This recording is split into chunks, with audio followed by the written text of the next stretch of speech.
Hello everyone, welcome to my channel. I came home late Friday night, dragging my suitcase behind me after 3 endless days of business meetings in Chicago. The house was dark. Quiet, too quiet. I was reaching for a cold drink when I heard it, a faint metallic thump coming from the garage. Then again, louder. At first, I thought it was an animal.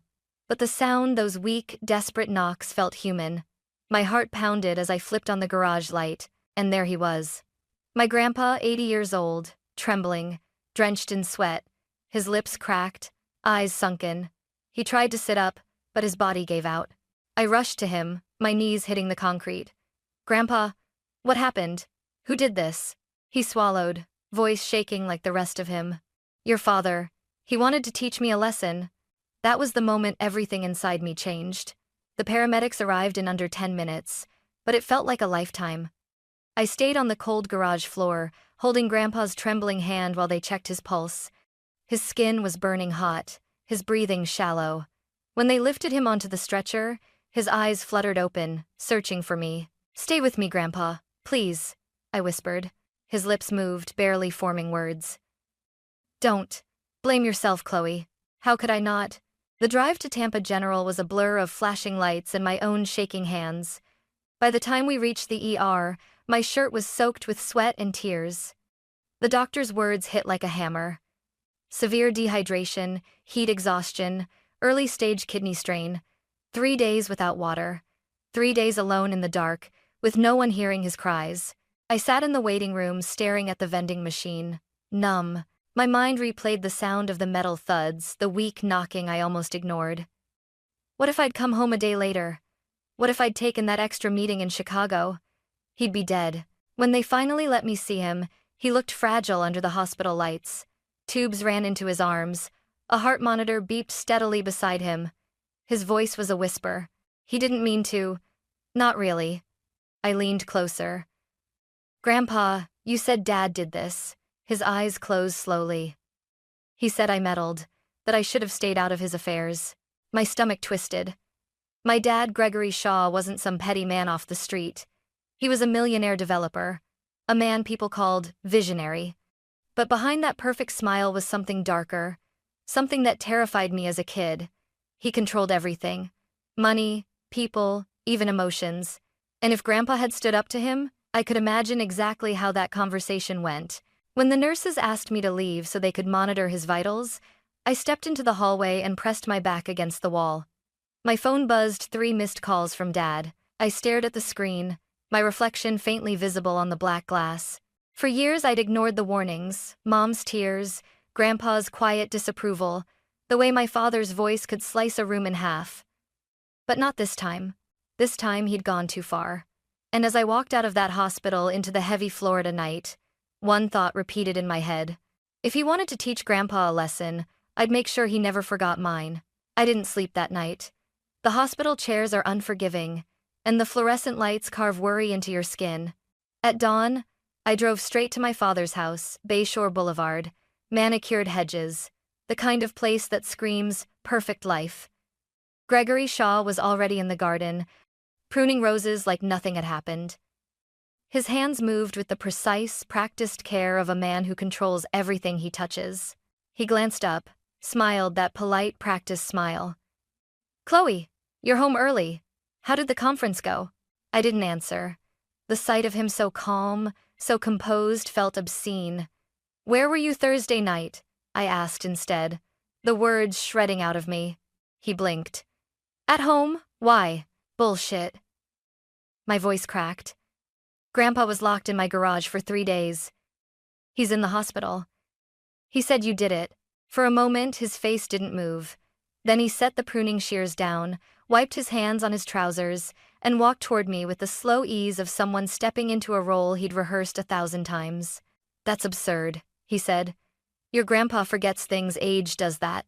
Maybe he locked himself in by accident." His eyes were flat, searching for the angle that would make him innocent. "He told me you locked him in. He said you wanted to teach him a lesson." Saying the words out loud felt like tearing a bandage off, painful. Necessary. Gregory's jaw tightened. He leaned in, lowering his voice until it was silk over steel. Listen to me, Chloe. Your grandfather has been undermining me for years, bringing up old family business, sabotaging deals, writing letters to the board. I gave him chances. I am a reasonable man, but the company is my life. If he was jeopardizing everything I built, someone had to put limits. Instance of course in Story. You put him in a garage, I said. The words landed between us like a verdict. He smiled small, condescending. You don't understand how the world works. Tough decisions are part of leadership. Maybe he overstepped. Maybe I made him think twice. But I did it for the greater good. Greater good? I laughed without humor. You nearly killed him. He flinched just barely, then straightened. Don't be dramatic. He's fine. He'll be fine. His fingers tightened on a garden statue, as if to anchor himself. You should be careful, Chloe. People will say things when you're stressed. You should protect the family. There it was, the thinly veiled threat. Protect the family, protect his empire, protect his reputation. As if truth was something to be hidden behind hedges and money. Did you or did you not lock him in? I demanded. He looked at me like I'd asked a math problem he had no time to solve. If you're accusing me, bring proof. Otherwise, this is slander.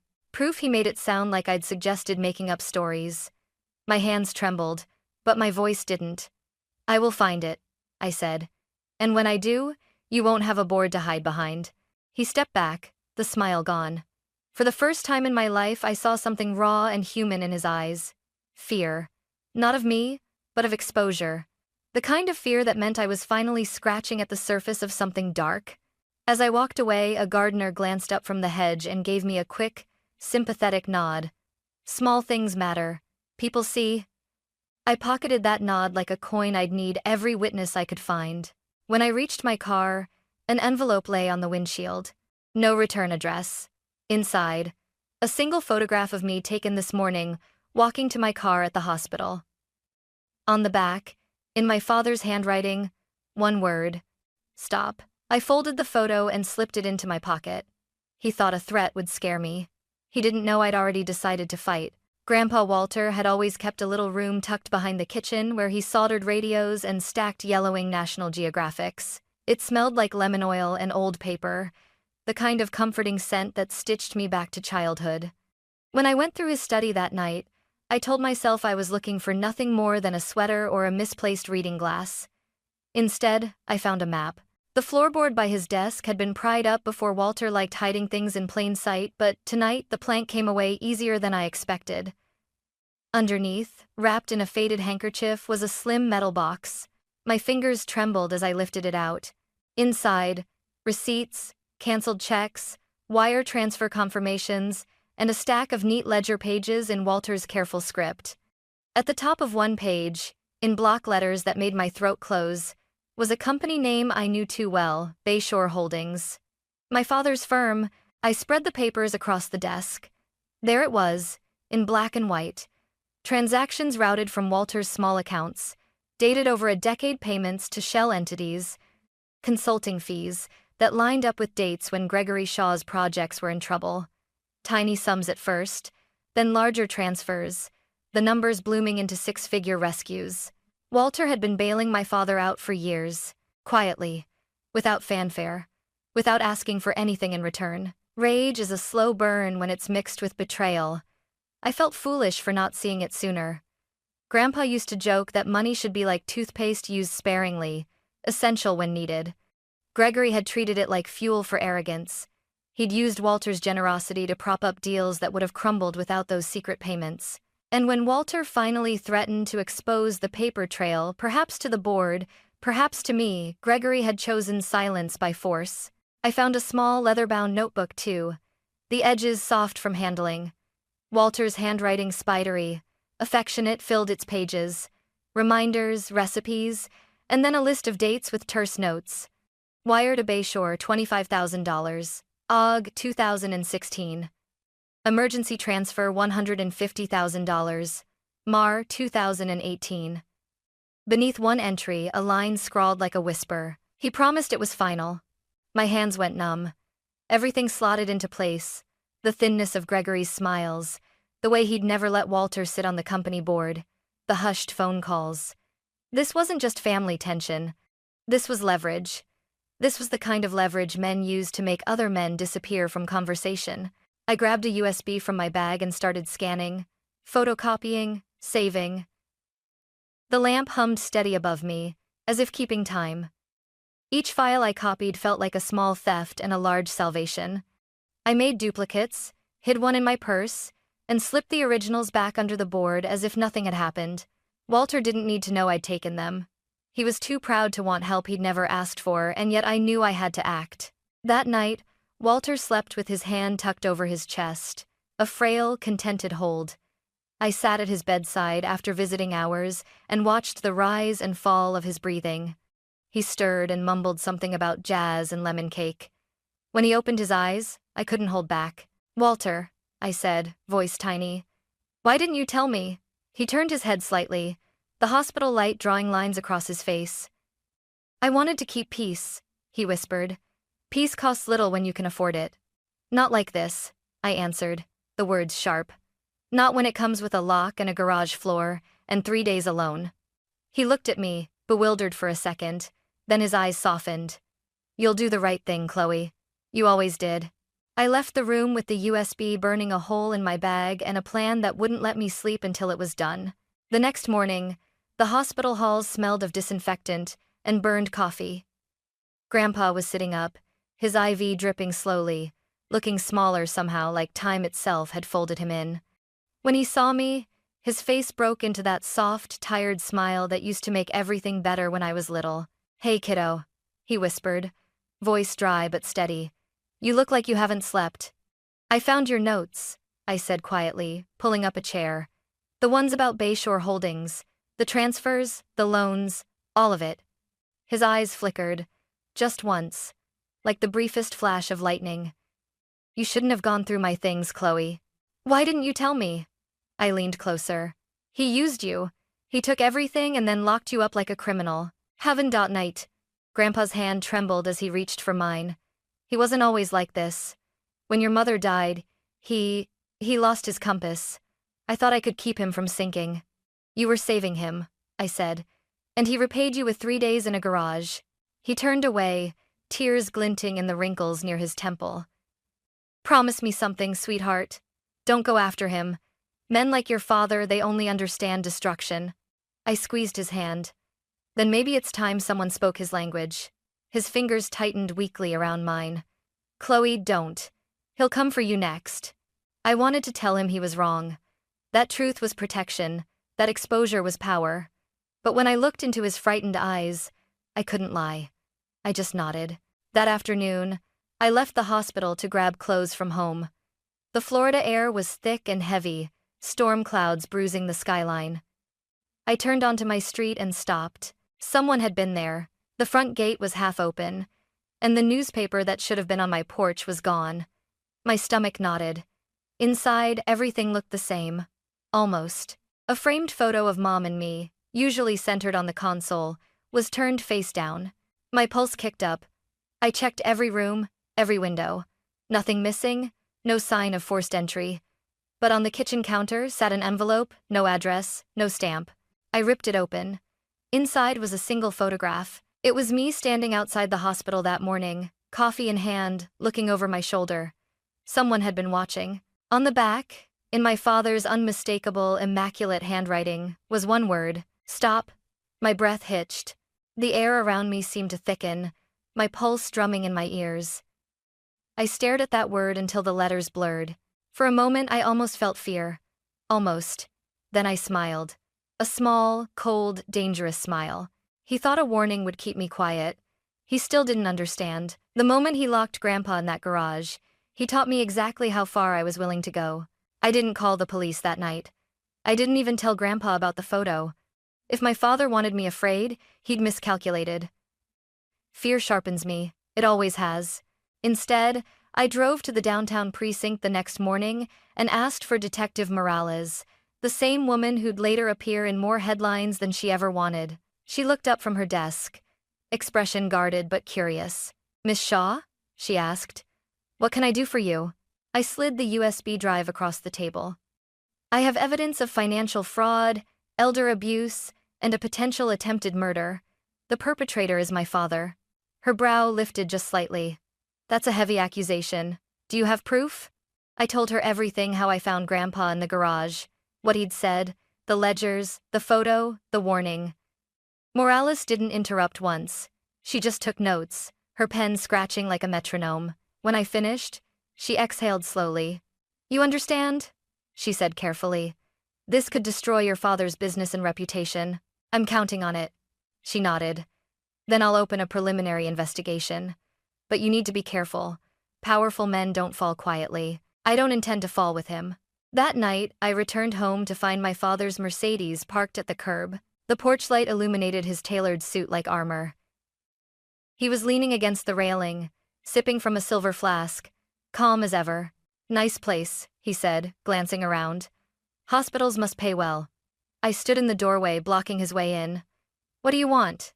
He smiled. You've been busy. Detective Morales stopped by the office today. You really think you can play hero? You're out of your depth, Chloe. I found your ledgers, Dad. The fake accounts, the stolen money. You made Grandpa pay for your mistakes. His jaw tightened. You don't know what you're talking about. I know you left an old man to die in a locked garage because he threatened your image. He stepped forward, shadows cutting across his face. You think you're saving him? He's been poisoning this family for years. He stole from me first. That's not what the records say.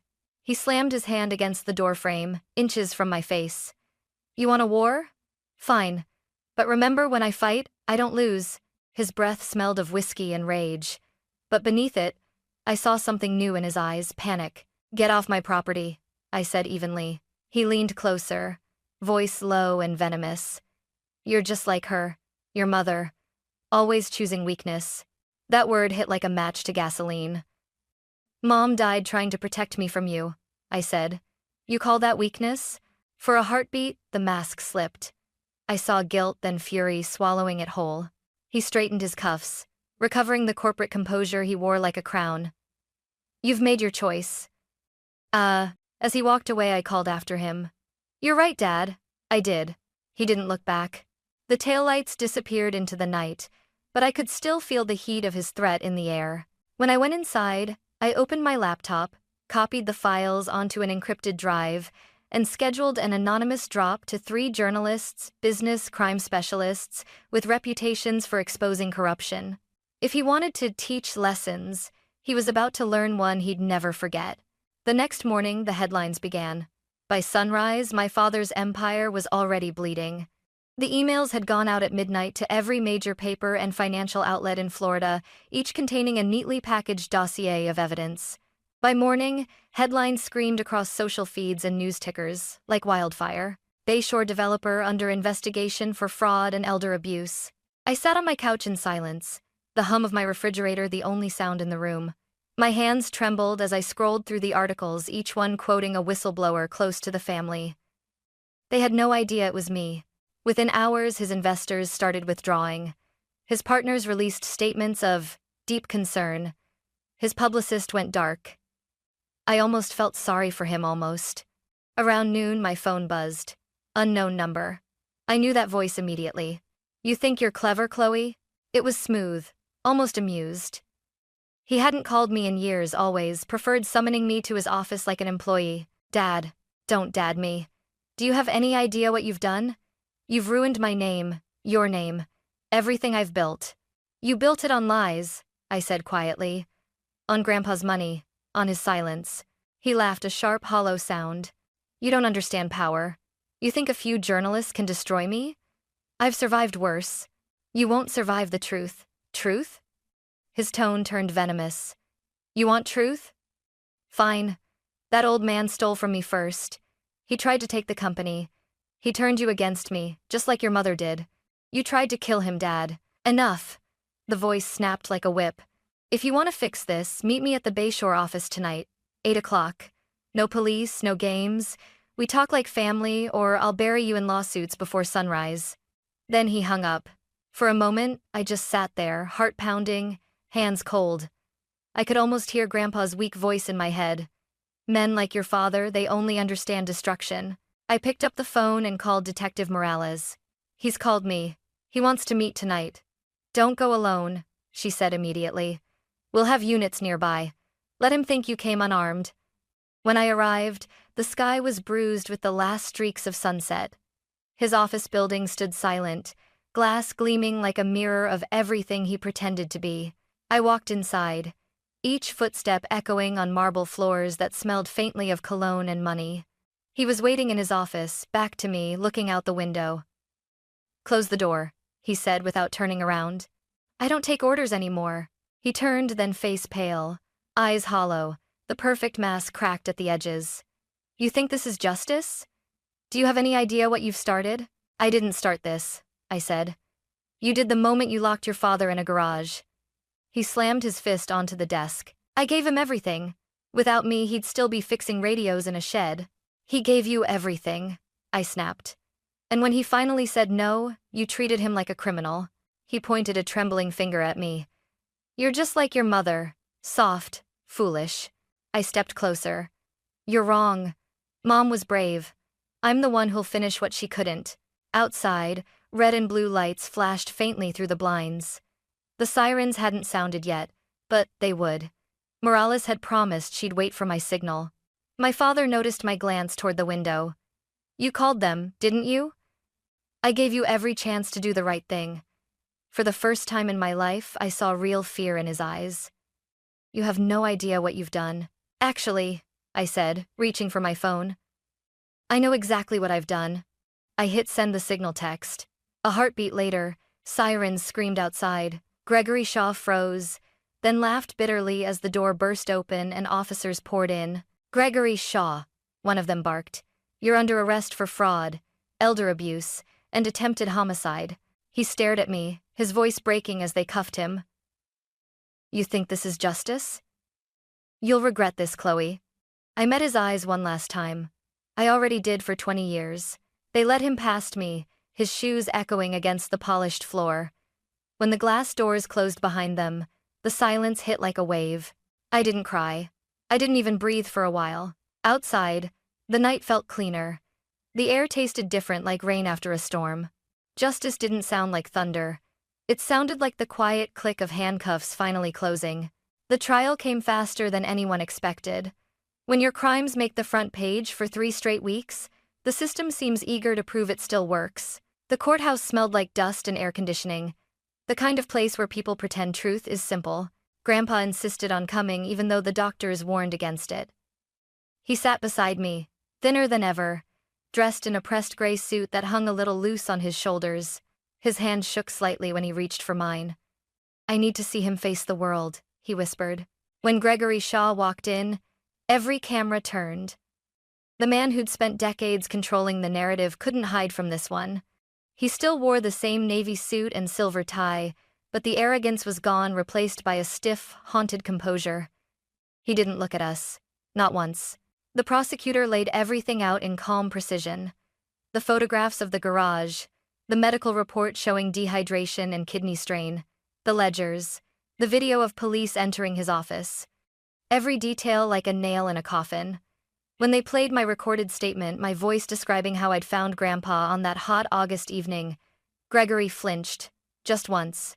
The defense tried to spin it as a misunderstanding between family members. They called it temporary stress, overreaction. But the jury didn't need convincing. The evidence was too strong, the story too monstrous. When the verdict came, the courtroom was so silent I could hear the air vents hum. Guilty on all counts. Gregory didn't move. Not even when the bailiff approached. He looked down at his hands, at the gold wedding band he'd never removed, and said softly, I built everything for this family. Natter you can ting. We've was if you problemly. Grandpa's voice broke the silence. No, son. You built it for yourself. It was the first time in years I'd heard him call my father son. The words landed heavy, final. As they led Gregory away, he turned briefly, eyes locking with mine. You think this is justice? He said, his voice a low rasp. You destroyed our name. I stood up, steady, unflinching. No, Dad. I saved it from you. The judge rapped her gavel, the noise sharp as thunder. Gregory was sentenced to 6 years in prison for fraud and elder abuse, with mandatory psychological evaluation. He didn't react. He just walked, shoulders squared, toward whatever came next. Outside, reporters swarmed like hornets, microphones flashing in the Florida sun. "Miss Shaw, how does it feel to see your father convicted?" I paused, the words catching in my throat. "It feels like breathing," I said, and kept walking. Grandpa and I drove home in silence. The sky was bruised purple, heavy with the promise of rain. He stared out the window, fingers worrying the edge of his seatbelt. "I never wanted this," he murmured. "I just wanted him to be good again." I reached over, resting my hand on his. "You didn't fail him, Grandpa. He failed himself." When we got home, he went straight to the porch. The wind was rising, the first drops of rain beginning to fall. He looked out toward the horizon, eyes glistening. "Do you forgive him?" he asked quietly. I thought about it. About the garage, the ledger, the way fear had ruled our family for years. "Forgiveness isn't the point," I said. "He wanted control. I wanted truth. Only one of us won." He smiled faintly. "Your mother would have been proud." I didn't cry until later, when I was alone. The storm outside grew louder, the kind that shakes windows and scrubs the heat from the air. I opened the window, letting the rain blow in across my face. For the first time in months, I didn't feel afraid. The man who had tried to bury the truth was finally behind bars, and the little girl who used to flinch at his footsteps had walked him there herself. Justice wasn't vengeance, it was peace. And peace, I was learning, could be louder than thunder. 6 months after the trial, life felt strangely quiet. The kind of quiet that used to scare me now felt like a reward. I'd stopped checking the news every morning. The headlines about my father faded, replaced by newer scandals and fresher tragedies. His company was dismantled, assets sold to cover restitution. I didn't attend the hearings. I'd already heard everything I needed to. Grandpa Walter was healing, slowly, stubbornly. He refused to move into assisted living, insisting the porch light in my house was bright enough to keep the dark away. Every morning, he'd shuffle out with his coffee and hum old Sinatra tunes while the sun climbed over the palms. Sometimes, when I joined him, he'd hand me a cup and say, "You did what had to be done, kiddo. That's never easy." The house no longer smelled of fear. It smelled like coffee and lemon polish, and sometimes, hope. Still, there were nights when I'd wake up gasping from dreams of the garage, the clanging metal, the echo of Grandpa's voice.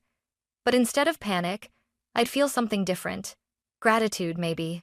Because that sound had woken me up long before I'd opened that door. One afternoon, as I sorted through old boxes, I found a letter tucked inside Grandpa's ledger book.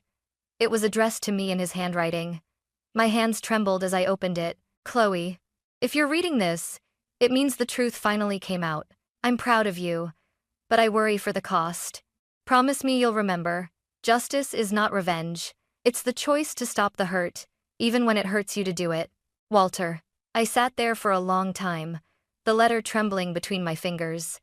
The words hit deeper than I expected. I realized then that all this time, I hadn't been chasing revenge. I'd been chasing freedom. Freedom from the fear that had ruled our home. From the voice that told me to stay quiet. From the man who mistook control for love. A week later, I visited the prison for the first and last time. I didn't go inside. I just stood beyond the fence.